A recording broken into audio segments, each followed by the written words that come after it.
You're listening to Business English Pod, the business English podcast for professionals on the move.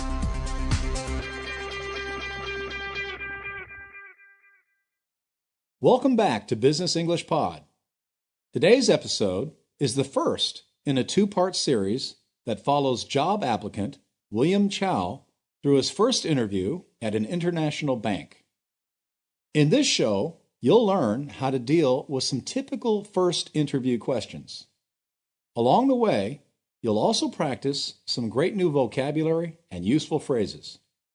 We'll listen as William gets interviewed for a position in the Business Development Department of the main Hong Kong branch of Mercantile International. Mike Warner, an HR manager, is conducting the interview.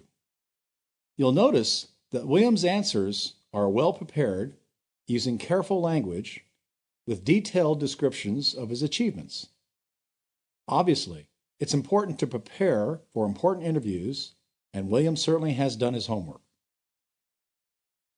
Before we listen to the dialogue, make a note of these questions and then go to our website at www.businessenglishpod.com to check your answers.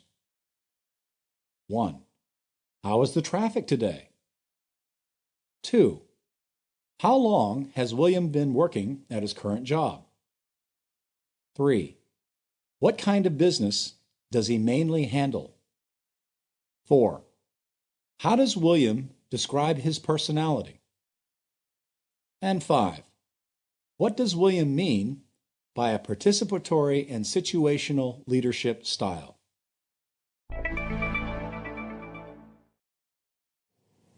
Mr. Warner will see you now, Mr. Chow. Let me show you in.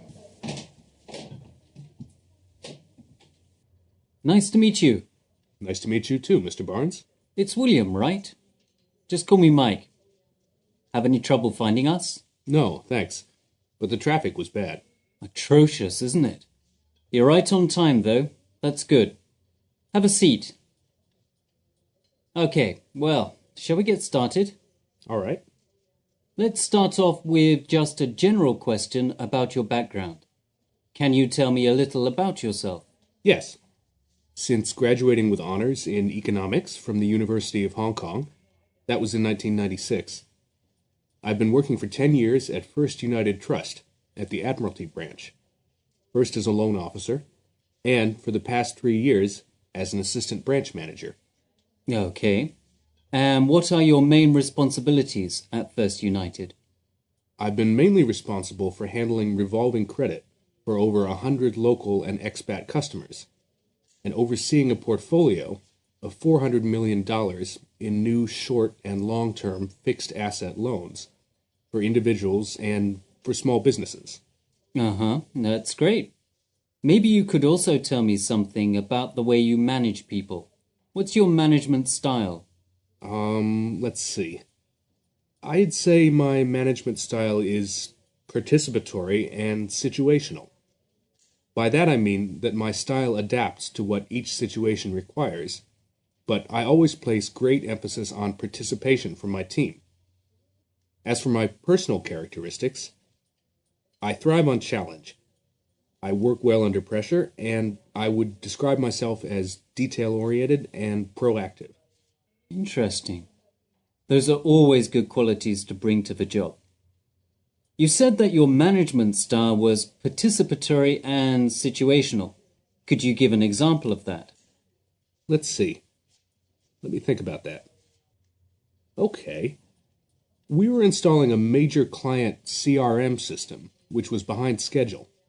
I had to enlist and integrate the support of my team to ensure the project was finished on time. I called a meeting with all 7 team members, described the project status, and asked for recommendations for getting the project back on schedule. And several excellent ideas were proposed. The team decided on the best course of action, and the result was that we successfully delivered the project on time. This is a good example of my participatory leadership style. I try to use influence rather than authority to lead.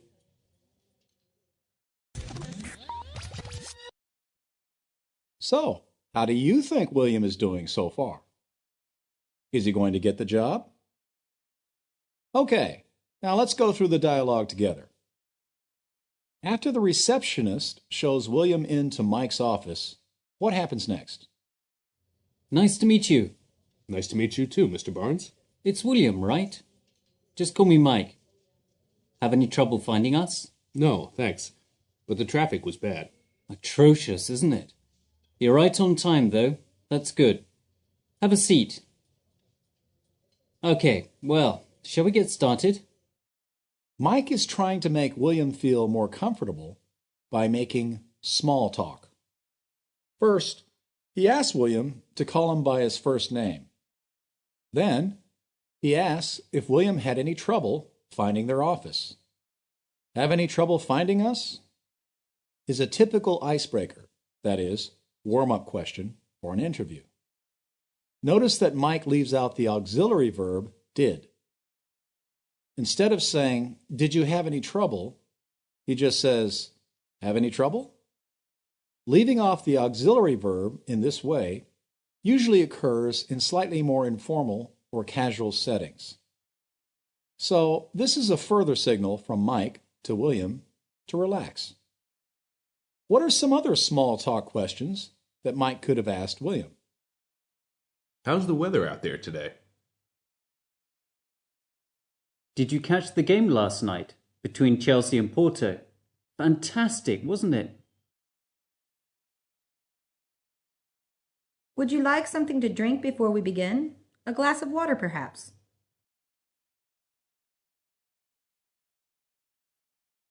As the small talk continues, William says that the traffic was bad, and Mike responds, "Yes, atrocious, isn't it?" Atrocious means extremely bad. Now, what's the first question that Mike asks William?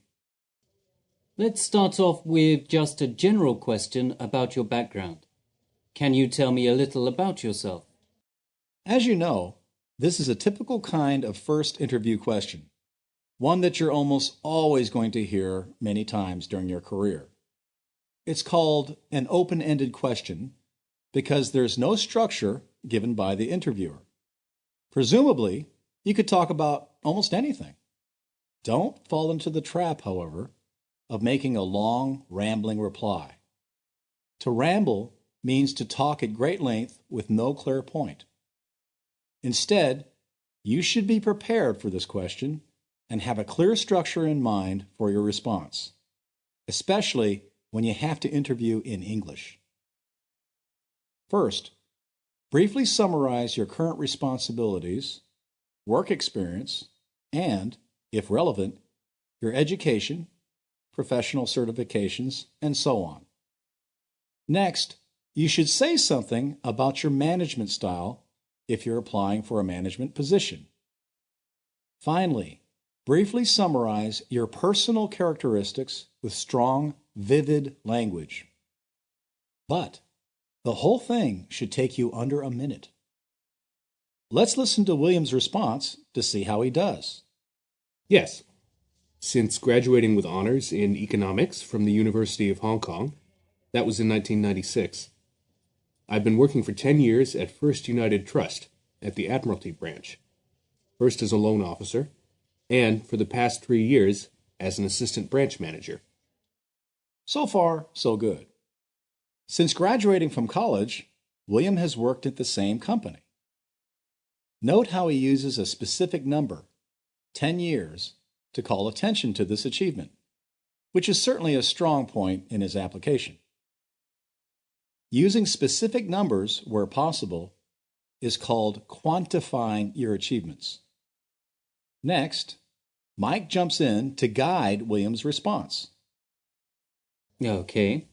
And what are your main responsibilities at First United?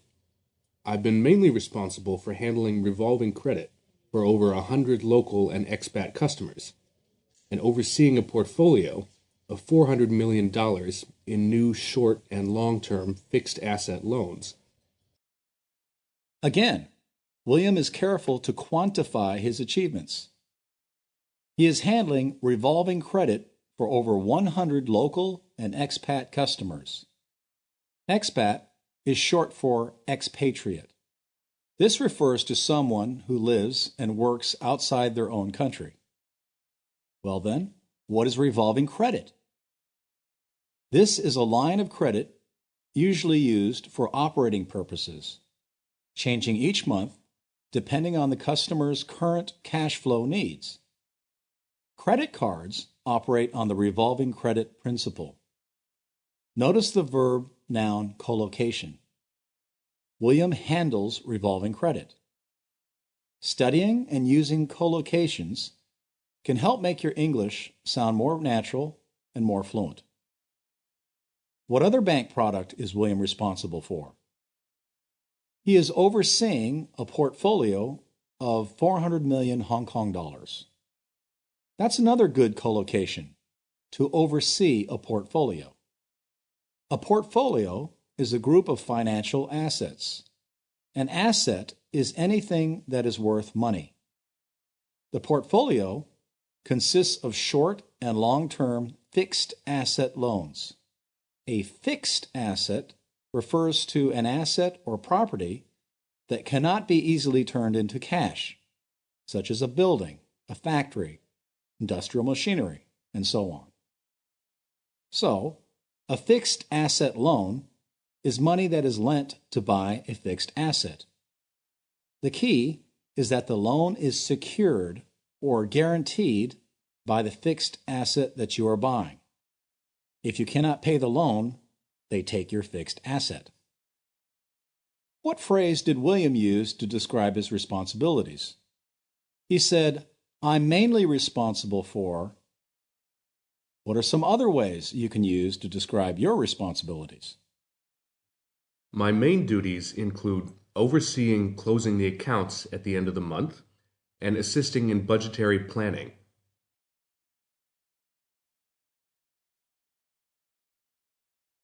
I'm mainly in charge of coordinating the efforts of the marketing and sales departments to ensure a successful product release. In addition to my financial responsibilities, I take care of organizing regular interdepartmental review meetings.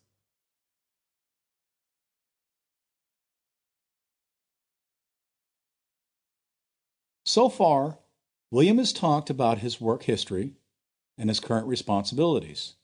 What's next? Mike steps in again. What's your management style? Let's see. I'd say my management style is participatory and situational. By that I mean that my style adapts to what each situation requires, but I always place great emphasis on participation from my team. Participatory and situational are good vocabulary words. Both of them are buzzwords, that is, popular terms in management today. William makes it pretty clear what he means by them, doesn't he? He says, "By that I mean," and "I always place great emphasis on." Explaining your terms is very important in an interview. It helps you control the impression your words have. Let's practice some more ways to clarify your terms. In my management philosophy, I'm a risk taker. What I mean by that is that I am willing to try new things and think in new ways.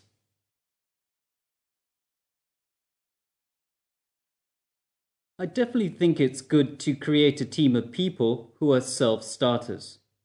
What I'm saying is that as a manager, you should welcome people who are motivated, who have ideas, and who work well independently.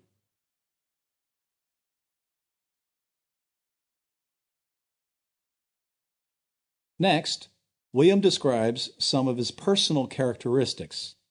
The last major point we said you should cover when you're asked an open-ended question about your background. As for my personal characteristics, I thrive on challenge. I work well under pressure, and I would describe myself as detail-oriented and proactive. These are some more buzzwords that should go directly into your vocabulary notebook. For complete definitions of their meanings, you can refer to the review exercises in the study notes, which you'll find by going to the Business English Pod website. Next, Mike asked William to give a specific example of his management style. How does William respond? Let's see. Let me think about that. Okay. We were installing a major client CRM system, which was behind schedule. Notice how William says, let's see. Well, let me think about that, to give himself some time to think about an answer. Giving yourself time to think is important in an interview, where you have to speak off the cuff, that is, without a script, and think on your feet, that is, very quickly. What are some more types of phrases that you can use to buy yourself some time? That's a good question. Just bear with me for a second. Great question. Give me a second to think about that. All right. Uh-huh. So you're asking about a time when I had to deal with conflict. Is that right? Interesting question. Well, let me see. In the example William chooses to give of his participatory management style, he discusses a time when he was installing a major CRM system. What does CRM stand for? Customer Relationship Management. This refers to all aspects of interaction a company has with a customer, whether sales or service related. A CRM system usually involves special methods, software, and usually the internet to help manage customer relationships in an organized way. Williams says that the project was behind schedule. How does he say he dealt with that problem? He had to enlist and integrate the support of his team. Enlist literally means to recruit into the army. But here, it describes engaging the help of his team. To integrate means to bring together several things and blend them into one. This is a very strong verb that emphasizes Williams' participatory management style. Finally, listen again to how William finishes up his story. This is a good example of my participatory leadership style. I try to use influence rather than authority to lead. Summarizing your response to an interview question gives a strong impression of structure and orderliness of thought. This is an excellent technique to practice. What are some other ways to summarize your ideas? In a nutshell, I think this story really illustrates my strong ability to prioritize tasks. In one word, taking the initiative has led me to success again and again in my career, as I think this story illustrates. To sum up, much more important than how you deal with easy jobs and harmony is how you manage challenges and conflict. My experience demonstrates a proven track record in coping with challenges and resolving conflict.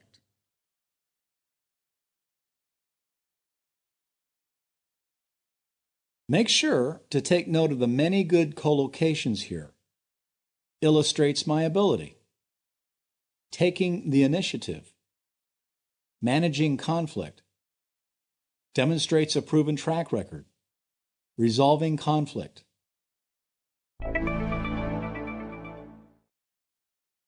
Great. That's just about all for today's episode. You've practiced how to respond to a common type of interview question, and you've learned some useful phrases for defining your terms, giving yourself time to think, and summarizing your experience. In addition, you've covered a lot of great vocabulary for describing your personal characteristics. Be sure to visit our website at www.businessenglishpod.com to take a look at the learner's notes for this and other episodes. We'll see you again for the second episode in this two-part series on first interviews. In Part 2, you'll learn more useful language and practice dealing with other types of common questions. In the meantime, stay well and take care. Thanks for listening. Want to get more out of Business English Pod? Then go to www.businessenglishpod.com and sign up as a premium member. Premium members can access detailed study notes and the new phrasecast to practice all the useful language we featured today.